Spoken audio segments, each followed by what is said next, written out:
23. The Lord is King, he is robed in majesty. The Lord is robed, he is girded with strength. He has established the world, it shall never be moved. Your throne is established from of old. You are from everlasting. The floods have lifted up, O Lord. The floods have lifted up their voice. The floods have lifted up their roaring. More majestic than the thunders of mighty waters, more majestic than the waves of the sea, majestic on high is the Lord. Your decrees are ever sure. Holiness benefits your house, O Lord, forevermore.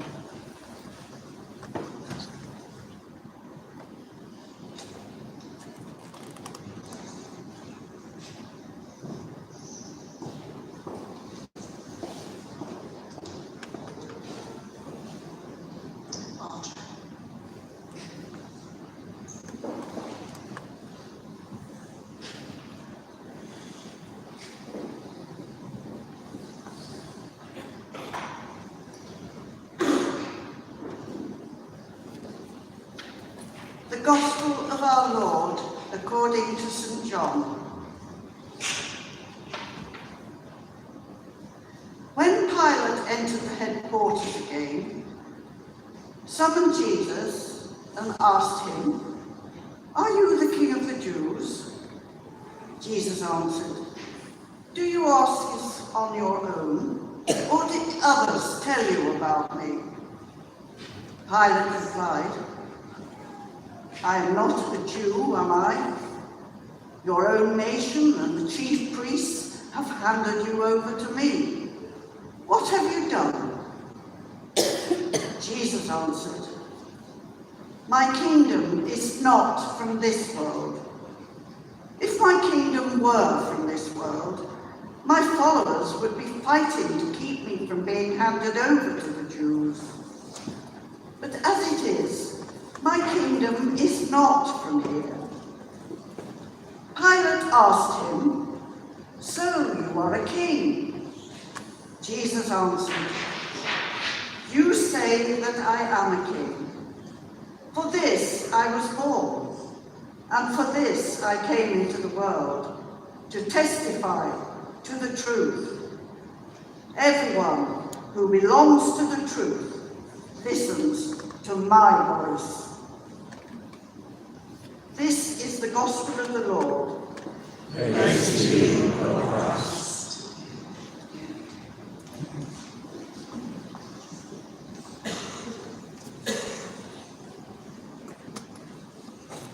Good morning. Good morning. I'm just checking the mic is working. It's very good to be with you this morning, and I've got a question for you. What sort of Jesus do you want him to be? When I grew up in Liverpool, and I've seen at least one Man United fan here this morning, we're both very happy at Manchester City losing 5 on the trot. Oh, yeah, good thing. That shows there's a God. It's not a good argument, I know, but I'm going to make it. But when I was a kid growing up in Liverpool, in Anfield, in a Baptist church, there were pictures around the walls of Jesus, and he was a white man with blow-waved hair, blue eyes, and he was the sort of guy who went around blessing children and animals, never getting his feet dirty. And I grew up, especially as a teenager, thinking, where the world was a bit rougher, thinking, this doesn't compute.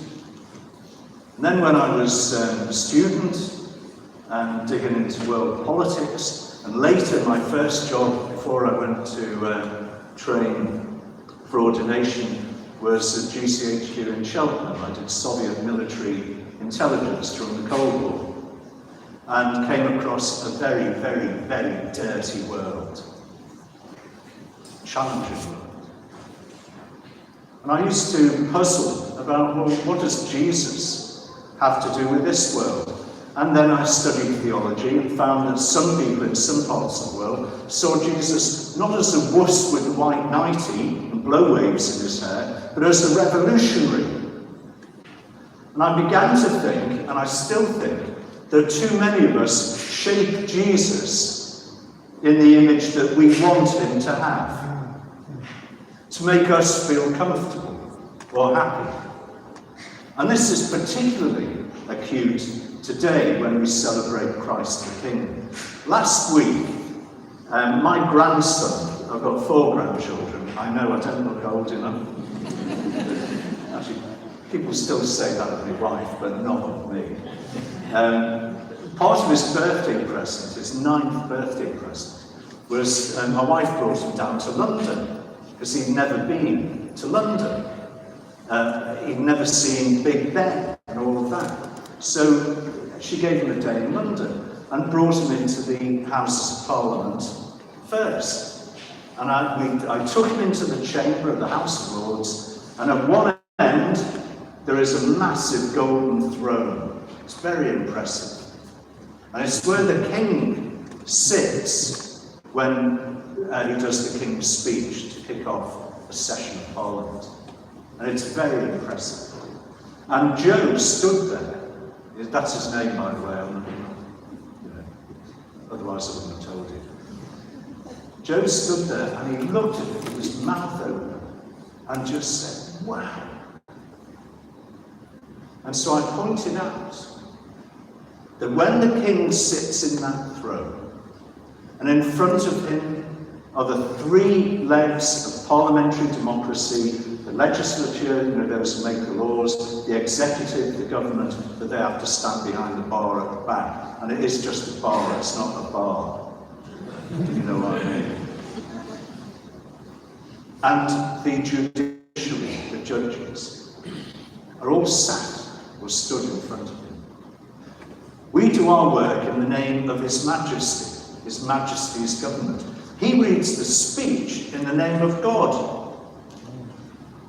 And as he looks up, he will see between the windows of the House of Lords chamber the statues of the barons of Magna Carta.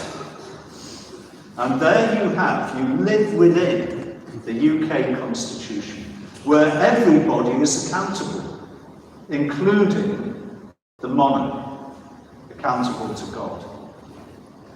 Now, some people think, when they hear the word king, that the king is the one with power. And in our 2 readings this morning, I hope that when you heard the second one, you were thinking, well, hang on, what was all that about in the first one? The psalm. The Lord is king, he is robed in majesty, the Lord is robed, he is girded with strength. You've got to say that deep, haven't you? Girded with strength. And then you get to Jesus in the gospel, who is paraded before the real power in the land, Pontius Pilate, who tries to tease out, so who are you?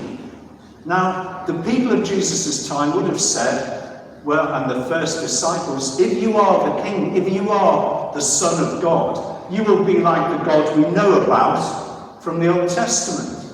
The one about whom we say he stands in power and glory.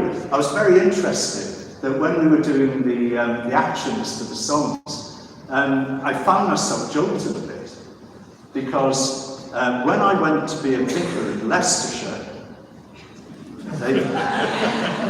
I wasn't good enough to be the Bishop of Leicester, so they kicked me further north. But when I was a vicar in Leicestershire, a place called Rothley, the first Sunday, and I didn't know what was going on. I was trying to fit in with what they normally do. And when they came to a song, they did, you probably know it, my God is so big, so strong and so mighty, there's nothing that God cannot do. And they did the actions. They went something like, my God is so big, so strong and so mighty, and I stopped it. And I said, no. That is not a Christian image of the strong and mighty and the power here. I said, let's try doing it like this. My God is so big, so strong and so mighty. Because the kingship of Jesus is not, as he says to Pilate, not the sort of kingship that you think about, or power or glory that you think about in the world out there, where might is right, where we win or we have to win.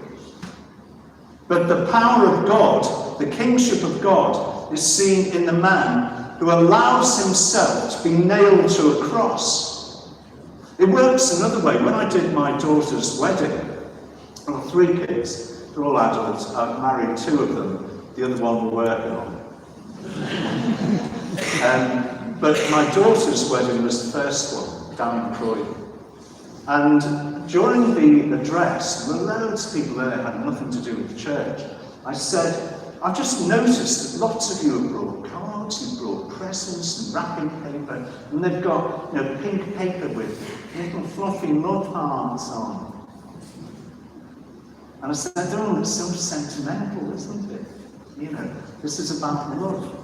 And I said, it's not a good icon of love, because love is not comfortable. How about this as an icon of love? Not just of power and of glory, but the man who opens his arms and says, do to me what you will, and I will not throw it back. I will not throw it back. And so Jesus, before Pilate, is being accused by people who believe in the power and the glory of God from their scriptures. And he says, that is not how it is. You cannot make God into your own image. Our job is to be shaped like God. Amen. And that does not mean raising the fist. It means opening our arms. That is the icon of the love and the power, the mercy and the triumph of God. And people can't see it. They think it's feeble. It's a bit weird. Go to the book of Revelation, the last book of the Bible. And I was laughing recently because I read a novel by a guy called Jonas called Anders, the Hitman, and the Meaning of It All. And it's about a gangster who comes to faith, and he buys a job lot of Bibles. I think it's 100,000 Bibles or something have been printed. And then he finds he can't sell any of them because the printer had had a bit of a cob on with the church. So he'd added a line at the end of Revelation, got to the end of Revelation, and then he had added, and they all lived happily ever after. So the book is about, it's very funny, it's about his revenge. I hope they film it one day.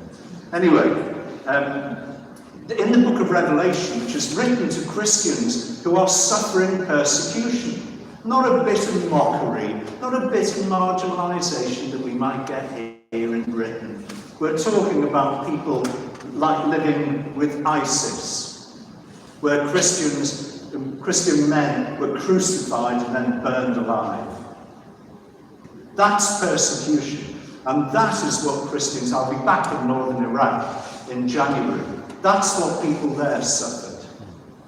And these people that John, in exile on Patmos, is writing to them, trying to say to them, not weird stuff, but trying to say to them, stand firm when you're suffering, because death is not the end of the story. Death and violence and destruction do not have the final word. God does, and it's spelt resurrection. Yes. So get your perspective right. But in that book, as he's trying to encourage with very vivid language and imagery and stories, he paints a picture of God that is not feeble and weak later when you get home. You'll see the image of a lamb on a throne. Now remember, we began with a throne on which the king sits. And it's splendid. But in the book of Revelation, we have not the king with a scepter and an orb and the symbols of power. We have a king who is a slain lamb, dead, slaughtered, sitting on a throne, How stupid is that when you're in the midst of the Roman Empire, when life is cheap? Watch Gladiator 2. I haven't seen it yet, but I'll go back to Gladiator. Life was cheap. It was brutal. People were being crucified all the time. This was not a namby-pamby world. And here we have, for the Christian church in persecution, not being told, stand firm and wield your power and fight back, but being told, hang on to this image of God, the slain lamb, the sacrifice, on a throne, and change the way you think about Jesus. Now my question to you today, and it's a question I put to myself every day, and in the wake of the last couple of weeks, with the safeguarding stuff that the church is having to face up to, and if you want my view on it, shine the light on it, and we'll deal with reality. Let's not play with pretense or fantasy or pretend or anything like that. Shine the light, and we will deal with reality. And if that means we have to put our hands up, remember, we're following someone who put his hands up. Let's get real. But in the wake of that, the question is this. Do we shape our common life as churches? And you, as we celebrate this morning, being a team, being a parish, where there may be difference between you, but we belong together. Because that slain lamb on the throne claims all of us, not just the ones who worship in a particular way, who believe all the right things in the same way, who live in the same circumstances. It's not like that.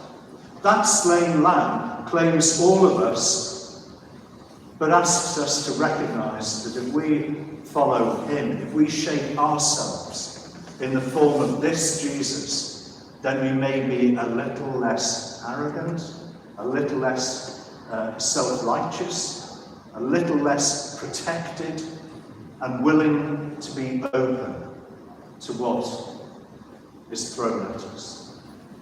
Dale mentioned praying for Sudan. We have some people out there at the moment.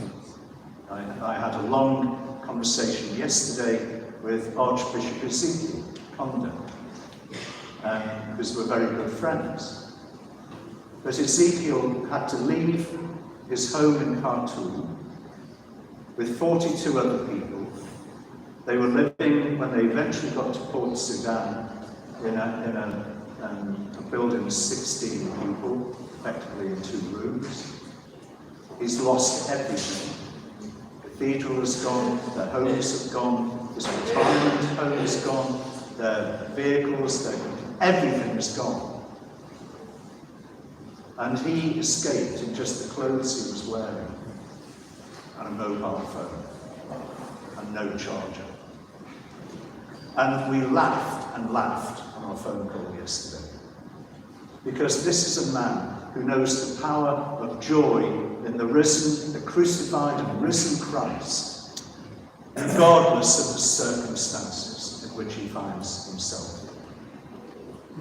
Now, he is mirroring the Jesus of the Gospels, not shaping Jesus into a form that makes him happy.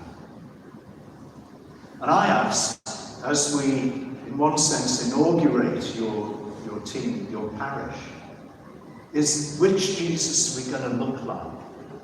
Because I am coming into land, honestly. I know I've been circling the airport, but I'm coming into land. It's an important question, because the only way we are going to be judged as a church, as Christians, at the end of the day, is whether we look like the Jesus we read about in the Gospels. And if we don't, then we are a fraud. I say that as the bishop. We are a fraud.